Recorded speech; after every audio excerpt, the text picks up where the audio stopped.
Parlons guerre commerciale. Le court répit accordé avant l'entrée en vigueur des tarifs punitifs à la frontière atténue à peine le cauchemar des entreprises de la Mauricie et du centre du Québec. Finalement, ce à quoi on assiste, c'est littéralement un tir croisé au milieu duquel vont se retrouver les entreprises manufacturières qui exportent ou qui importent. Ça inclut aussi les entreprises commerciales. Tir croisé parce que en plus des tarifs punitifs américains, il y aura la riposte canadienne, les contre-tarifs canadiens. Et face à la situation, par exemple, à Trois-Rivières, IDA a mis sur pied une cellule de crise pour évaluer les impacts sur les entreprises sur les deux fronts et aussi arriver avec des mesures de soutien, des mesures de mitigation pour atténuer au maximum les dommages. Et dans les grandes entreprises manufacturières touchées dans la région, il y a évidemment les producteurs d'aluminium, ABI, à Bécancour et l'aluminerie de Deschambault.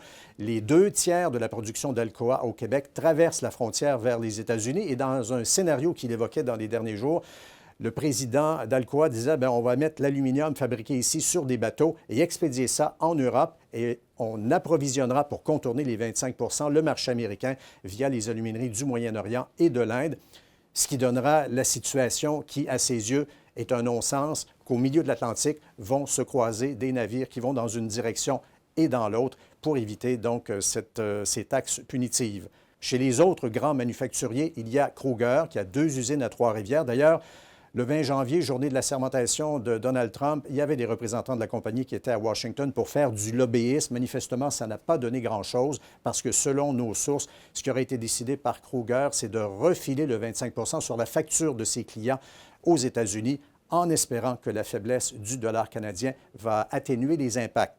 Autre grande entreprise, c'est Marmen, qui exporte beaucoup aux États-Unis des tours d'éoliennes. Et Marmen qui est déjà frappé depuis 2020 par une surtaxe à la frontière de 6 à laquelle, logiquement, s'ajouteraient les 25 Mais ce qui est dans son cas, c'est que Marmen exploite une usine au Dakota du Sud et a aussi un plan d'expansion dans l'État de New York. Mais évidemment, ça ne donne pas des emplois ici.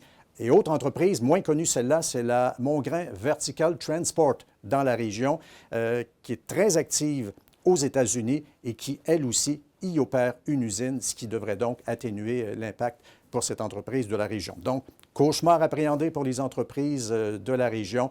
Et comme le dit IDA Trois-Rivières, c'est une tempête parfaite à laquelle on s'apprête à assister.